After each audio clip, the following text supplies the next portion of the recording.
ज्ञान चैतन्य प्रसारम्। నమస్కారం మన ధర్మం కార్యక్రమానికి స్వాగతం. ముందుగా ఈటీవీ లైఫ్ ఆధ్యాత్మిక ఛానల్ ప్రేక్షకులందరికీ శ్రీ విశ్వావసునామ ఉగాది శుభాకాంక్షలు. ఈ ఉగాది సందర్భంగా ఉగాదికి సంబంధించిన ఎన్నో ప్రశ్నలకు సమాధానాలు అందించేందుకు మనతో పాటు ఉన్నారు ప్రముఖ ఆధ్యాత్మికవేత్త, ధర్మశాస్త్ర నిపుణులు, మనందరికీ సుపరిచితులైనటువంటి బ్రహ్మశ్రీ డాక్టర్ కాకునూరి సూర్యనారాయణమూర్తి గారు. గురుగారు నమస్కారం. నమస్కారం అమ్మా. గురుగారు, ముందుగా మీకు విశ్వావసునామ సంవత్సర ఉగాది శుభాకాంక్షలు. మీకు అలాగే ప్రియమైన ప్రేక్షకులకు విశ్వావసునామ సంవత్సర శుభాకాంక్షలు.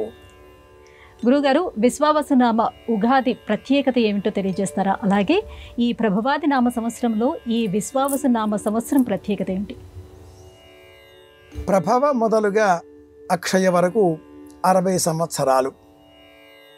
పురాణ ప్రపంచంలో నారదునకు సంతానం ఈ 60 అనే కథలు కూడా ఉన్నాయి. వత్సరము, ఇదువత్సరము, సంవత్సరము, ఇదావత్సరము, అనువత్సరము అనే విభజనలో ఈ 60ని 12 విధాలుగా వర్గీకరించి ఈ క్రమంలో ఒక్కొక్క సంవత్సరంగా నిర్ధారణ చేసే విధంగా ప్రభవ మొదలుగా ఈ విశ్వావసునామ సంవత్సరం 39వ సంవత్సరం. ఈ సంవత్సరానికి అనువత్సరము అని పేరు. అలాగే ఈ సంవత్సరానికి అధిపతి ప్రజాపతి. ఈ ప్రజాపతి చేతిలో ఖడ్గం కూడా ధరించి ఉండేటటువంటి వర్ణన ఉన్న కారణం చేత ప్రజలు భయభక్తులతో మెలుగుతారు. రాజు శాసనాధికారంతో వ్యవహరిస్తారు అంటుంది ఫలితాంశం. రాజు అనగానే దేశానికి అధిపతి, దేహానికి అధిపతి, ఇంటికి అధిపతి, ఈ భావనతో మనం స్వీకరించాలి.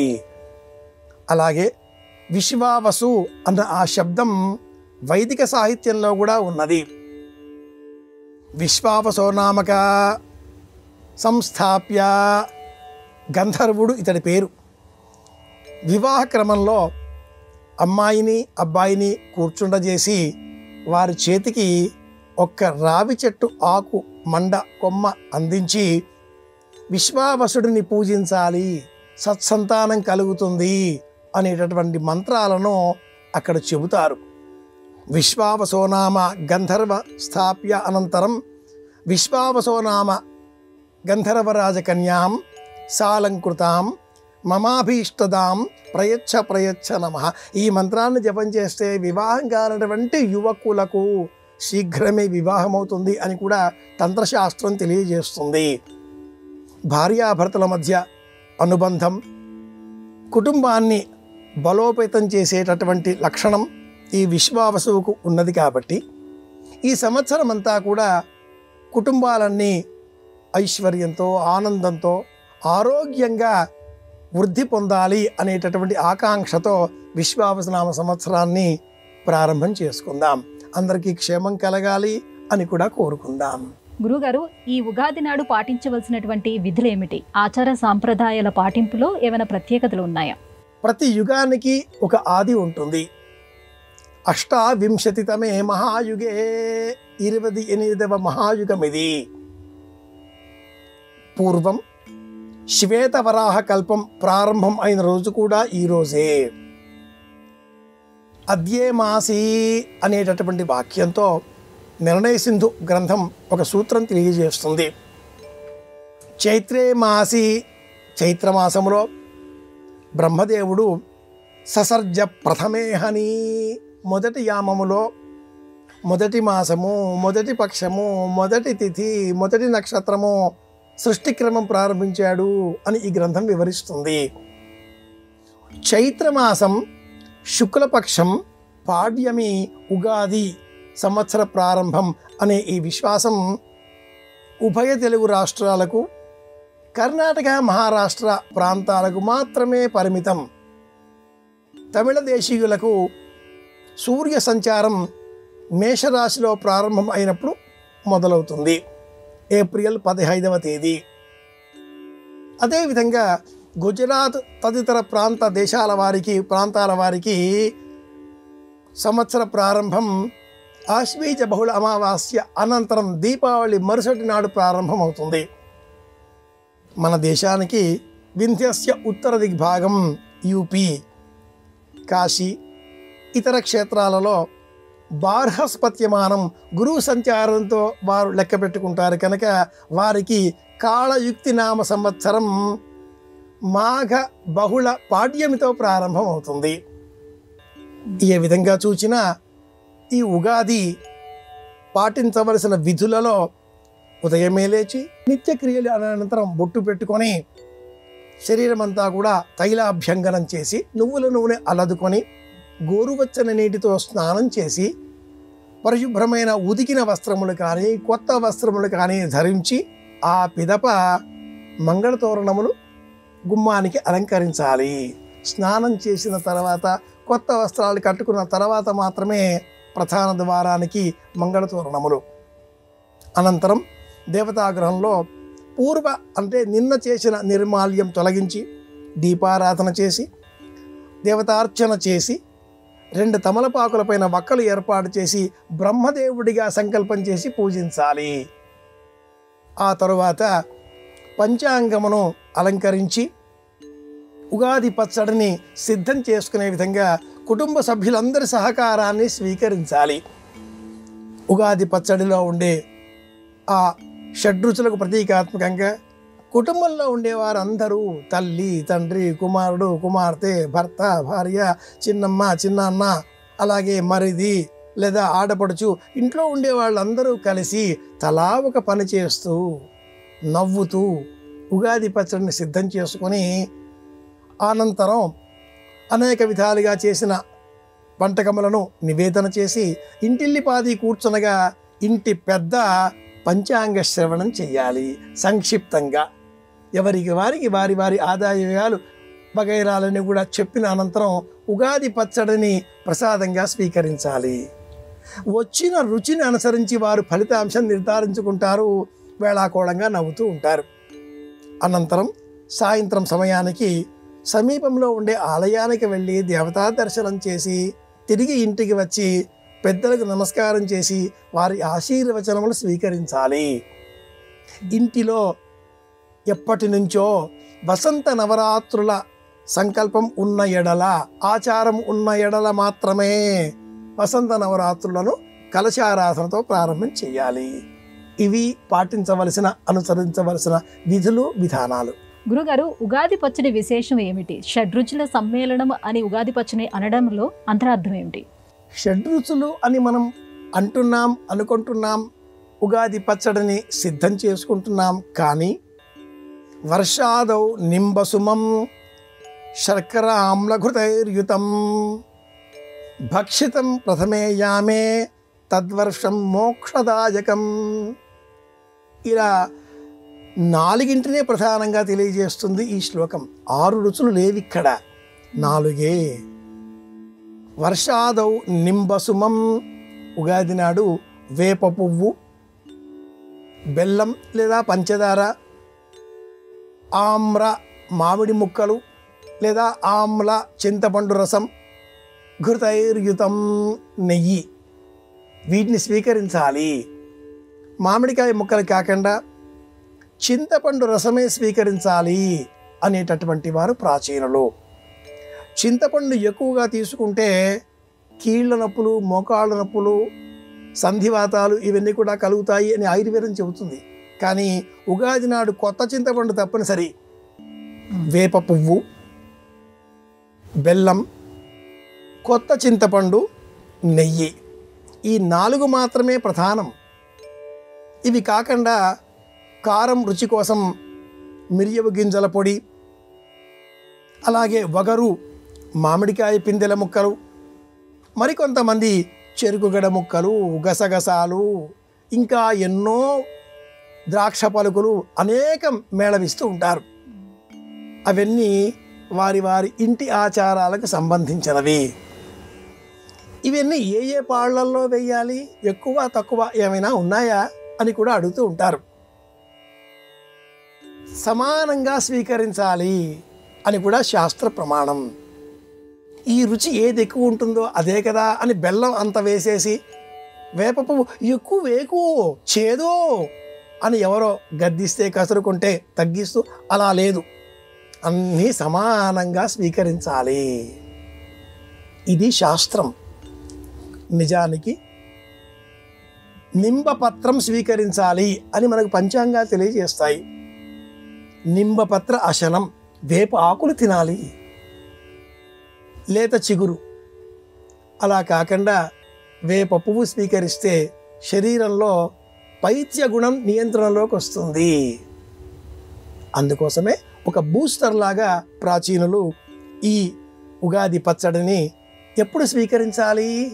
గ్లాసుల కొద్దీ కొందరు చేస్తూ ఉంటారు, అరచేతిలో కొందరు కాసింత అబ్బా అంటూ ఉంటారు, పుల్లగా బెల్లం ఏమిటో అలా నాలికి తాకించి చేయి కడిగేస్తూ ఉంటారు. అంతేగా మంచి ఏదైనా ఈనాటి కాలంలో స్వీకరించరుగా. పంటికి తగలకుండా, పెదవులకి తగలకుండా నాలిక పైన వేసుకొని త్రాగేసేయాలి. అరచేతితో స్వీకరించాలి, గ్లాసులతో కాదు. పదాలకి దంతములకు తగలకూడదు. ఉప్పు అసలు వేయకూడదు. రుచి కోసం వేసుకుంటూ ఉంటారు, ఉప్పు వేస్తే అది విషతుల్యం అవుతుంది అని కూడా ఆయుర్వేద శాస్త్రం ప్రత్యేకంగా తెలియజేస్తుంది. ఈ ఉగాది పచ్చడిని ఉదయం 6 గంటల నుంచి 9 గంటలు ఈ మధ్య లోపల తినేసేయాలి. 9లోగా తినేయాలి, స్వీకరించాలి. ఆ తర్వాత 24 నిమిషాల సేపు ఇంకా ఏదీ పుచ్చుకోకూడదు. చేదైపోయింది అని కొందరు బిస్కెట్లు తింటారు, మరి కాసింత బెల్లం ముక్క నోట్లో వేసుకుంటూ ఉంటారు, ఏమిటో చేస్తూ ఉంటారు. చెయ్యకూడదు. ఇది ఔషధం, బూస్టర్, శరీరానికి ఆరోగ్యాన్ని అందించేది. దేవతా ప్రసాదంగా తీసుకోవాలి. గురుగారు, మరి పంచాంగ శ్రవణం అనేది ఉగాది రోజే చెయ్యాలా, రోజు చేసుకోవచ్చు అంటారా? పంచాంగములు తిథి, వారం, నక్షత్రం, యోగం, కరణం ప్రతిరోజు చదువుకోవాలి. ప్రతిరోజు ఉదయం లేవగానే ఈరోజు వారం, తిథి, కరణం, యోగం అన్నీ తెలుసుకోవాలి. శ్రీ కళ్యాణ గుణాపహం రిపుహరం దుస్వప్న దోషాపహం పంచాంగములు తెలుసుకుంటే చెడ్డ కళల ఫలితాలు తొలగిపోతాయి. గంగా స్నాన విశేష పుణ్యఫలదం గోదాన తుల్యంద్రునాం, గోవును దానమిచ్చిన పుణ్యం లభిస్తుంది. గంగ ఉదకములో స్నానం చేసిన పుణ్య ఫలాలు లభిస్తాయి. అలాంటి అనేక విశేషణాలు ఈ పంచాంగమును వినడంలో ఉంటాయి. ప్రతిరోజు తెలుసుకోవాలి. అలాగే ఉగాది నాడు ప్రారంభం చేయాలి. ఉగాది నాడు మనం చేసేటటువంటి ఈ పంచాంగ శ్రవణం అంతరార్థం ఏమిటి అంటే, ఇది వార్షిక ప్రణాళిక, ఇయర్ ప్లాన్. ప్రతిరోజు తిథివార నక్షత్రాలు తెలుసుకుంటాం, కానీ ఉగాది నాడు ప్రత్యేకంగా ఆదాయ వ్యయాలు, కందాయాలు, వర్జ్యాలు, ముహూర్తాలు, అలాగే మూఢాలు, కర్తరి, ఎప్పుడు ఏ నదికి పుష్కరాలు, గ్రహణాలు ఏమైనా ఉన్నాయా, వర్షాలు ఎప్పుడు పడతాయో, ఈ సంవత్సరం సంక్రాంతి పురుషుడి వాహనం ఏమిటి, ఇలాంటి వివరాలన్నీ ఈ సంవత్సరానికి చెందినవి ఉగాది నాడే తెలుసుకొని వార్షిక ప్రణాళిక, ఇయర్ ప్లాన్ తయారు చేసుకుంటాం. ఉగాది నాడు చేసేటటువంటి పంచాంగ శ్రవణం సంపూర్ణమైన విలువలతో కూడుకుని ఉన్నది కాగా, ప్రతిరోజు చేసేటటువంటి పంచాంగ శ్రవణం తిథివార నక్షత్రాలతో కూడుకొని ఉంటుంది. రోజు తెలుసుకోవాలి. గురుగారు, వసంత నవరాత్రులు అంటే శ్రీరామ నవరాత్రులు అని అర్థమా? చైత్ర మాసం ప్రారంభం నుంచి చూసుకుంటే ఆ 9 రోజులు, మొదటి 9 రోజులు ఆ ప్రత్యేకత ఏమిటి? వసంత నవరాత్రారంభ అని మన పంచాంగాలు ఉగాది కృత్యములు అనే జాబితాలో వేస్తూ ఉంటాయి. వసంత నవరాత్రములు అంటే ఈ రోజు కాలంలో మనం పాటించేటటువంటి రామనవరాత్రులుగానో లలితా నవరాత్రులుగానో చెప్పబడి ఉండలేదు. ఈ 9 రోజులు కూడా ప్రకృతి రూపంలో భిన్న భిన్న దేవతాకంగా పూజించాలి. ఒక్కొక్క రోజు ఒక్కొక్క దైవం. ఆ దైవానికి సంబంధించిన అర్చామూర్తి మన ఇంటిలో ఉన్న ఎడల దర్భలతో ఆ అర్చామూర్తిని పరివేష్టింపజేసి చుట్టి అభిషేకాలు నిర్వహించాలి. ఈ 9 రోజులు కూడా ప్రకృతిని ఉపాసించాలి. మట్టి పాలికలలో మట్టి పోసి, నవధాన్యములు పోసి అంకురారోపణలు చేసిన అనంతరం ఆ మట్టి పాలికల అంకురారోపణనే వేదిక మీద ఉంచి పరదేవత యై నమః అనే సంకల్పంతో పరదేవత అర్చించాలి. యథాశక్తి ఆ దైవాన్ని అర్చించే క్రమంలో ఎలాగూ శ్రీరామనవమి కనుక ఈ ఉగాది నాడే రావణ సంహారం అనంతరం లంక నుంచి ఆ రామచంద్రమూర్తి అయోధ్య నగరానికి ప్రయాణ సన్నాహాలు ప్రారంభించినటువంటి నేపథ్యంలో పాడ్యమి మొదలుగా నవమి వరకు నవరాత్రులుగా రామస్మరణ మనం చేస్తూ ఉన్నాం.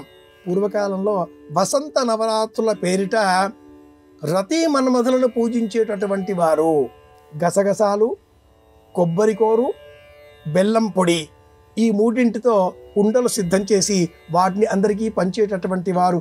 ఈ విధానాలన్నింటినీ చతుర్వర్గ చింతామణి అనే గ్రంథం వివరిస్తుంది. అలాగే ఈ 9 రోజులలో ప్రదోష సమయంలో పరదేవత ఏదైతే అంకురారోపణ మనం చేసి ఉన్నామో వేదిక పైన ఆ పరదేవత సాన్నిధ్యంలో శాస్త్ర సాహిత్య చర్చా గోష్ఠులు, కవి సమ్మేళనాలు, అలాగే కాలాన్ని కీర్తించడం, కాలాన్ని పూజించడం ఉండేది. ఆ కాలాన్ని పూజించడం అనే సంప్రదాయానికి ప్రతీకాత్మకంగానే ఈనాటి కాలంలో ఉగాది కవి సమ్మేళనం, ఉగాది సాహిత్య గోష్ఠి ఇలా ఏర్పాటు చేస్తున్నారు. కవి సమ్మేళనం ఏర్పాటు చేస్తే అది వసంత నవరాత్రికి ప్రతీక ఇలా చెప్పుకోవాలి. గురువుగారు, ఉగాది పంచాంగ శ్రవణంలో ప్రతి ఒక్కరూ ఆసక్తికరంగా శ్రవణం చేసేటువంటి అంశం ఆదాయ వ్యయాలు. ఆయా రాశులకి ఆదాయ వ్యయాలని చూస్తారు కదా, వాటిని ఎలా చూడాలి? ఎవరైనా ఉగాది అనగానే పంచాంగం చేతిలో ఉందా, ఈ సంవత్సరం మేషరాశి వారికి ఆదాయం ఏముందో, మాది ధనురాశి, ఆదాయం ఎక్కువ వ్యయం ఎక్కువ, ఆందోళన పడిపోతూ ఉంటారు. మేషరాశి వారికి ఈ సంవత్సరం ఆదాయం 2, వ్యయం 14. ఓరి బాబోయ్, ఇదేమి లెక్క, ఆదాయం 2 వ్యయం 14, ఇలా అయితే ఎలా? అలాగే మరొక సందర్భంలో వృశ్చిక రాశి వారికి 14 ఆదాయం 2 వ్యయం, ప్రపంచం పట్టదానంత ఆనందం. ఈ ఫలితాలు ఇలా చూడకూడదు. ధనురాశికి 5 ఆదాయం 5 వ్యయం, సరిపోయిందిలే అనుకుంటారు. మీనరాశికి కూడా 5 ఆదాయం 5 వ్యయం, సరాసరి అని ఆనందపడిపోతారు. అలా చూడకూడదు. జ్యోతిష శాస్త్రం ప్రకారంగా ఆదాయాన్ని వ్యయాన్ని కలిపి ఆ రెండింటిని 8 చేత భాగించి మిగిలిన శేషానికి 1 కలిపి అప్పుడు ఫలితాలు చూసుకోవాలి. ఉదాహరణగా చెప్పాలి అంటే 2 ఆదాయం 14 వ్యయం మేషరాశి వారికి, 2, 14, 16, 8 చేత భాగించినప్పుడు శూన్యం, 1 కలిపి ఉన్నాం, 1 మిగిలింది అనే లెక్కతో 1 జయం, లాభదాయకం. మేషరాశి వారికైనా వృశ్చిక రాశి వారికైనా ఫలిత అంశం జయం, లాభమే. ధనుస్సు మీనరాశుల వారికి 5 ఆదాయం 5 వ్యయం అన్నప్పుడు 5, 5, 10, 8 చేత భాగిస్తే 2 శేషం, రెండింటికి 1 కలిపినప్పుడు వచ్చే లబ్ధం 3, 3 క్లేశం, దుఃఖం. ఇలా అన్ని రాశుల వారు వారి వారి ఆదాయ వ్యయాలను ఫలితాంశ పట్టికలుగా బేరీజు వేసుకోవాలి. 3, 4, 5, 8 ఇది శేషంగా మిగిలితే దుఃఖం. 1, 2, 6, 7 ఇవి లబ్ధంగా మిగిలితే ఆనందదాయకం. ఆదాయ వ్యయాలను ఇలా చూసుకోవాలి. ఇది శాస్త్ర ప్రమాణం. గురుగారు, ఈ ఉగాది రోజున ఏ దైవాన్ని ఆరాధన చేసుకోవాలి? ఉగాది ఆదివారంతో ఆరంభం అవటంలో ప్రత్యేకత ఏమైనా ఉందా? ఒక్కొక్క సంవత్సరం ఒక్కొక్క వారంతో ఆరంభం అవుతుంది.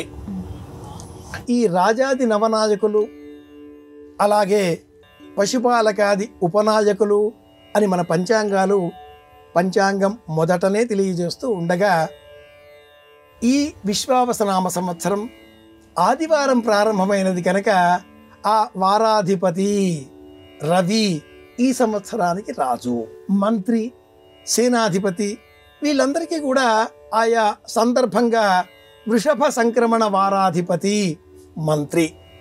సూర్య గమనం వృషభ రాశిలో సోమవారం ప్రారంభం అవుతున్న కారణం చేత సోమవారం అధిపతి చంద్రుడు కనుక ఈ సంవత్సరానికి మంత్రి చంద్రుడు. అలాగే సింహ సంక్రమణ వారాధిపతి సంవత్సరానికి సేనాధిపతి.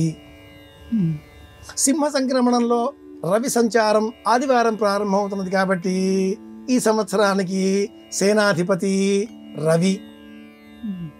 అర్ఘ్యాధిపతి, మేఘాధిపతి, సేనాధిపతి, రాజు రవి అయినందువలన మొత్తం మీద సంవత్సర కాలంలో ఈ 9 మందిలో 4 శుభులు, 5 పాపులు. ఏ సంక్రమణానికి సంబంధించి ఆ సంక్రమణ వారం ఆయా ఆధిపత్యాన్ని ఈ రాజాది నవనాయకులకు అందిస్తుంది. రసాధిపతి శనైశ్చరుడు.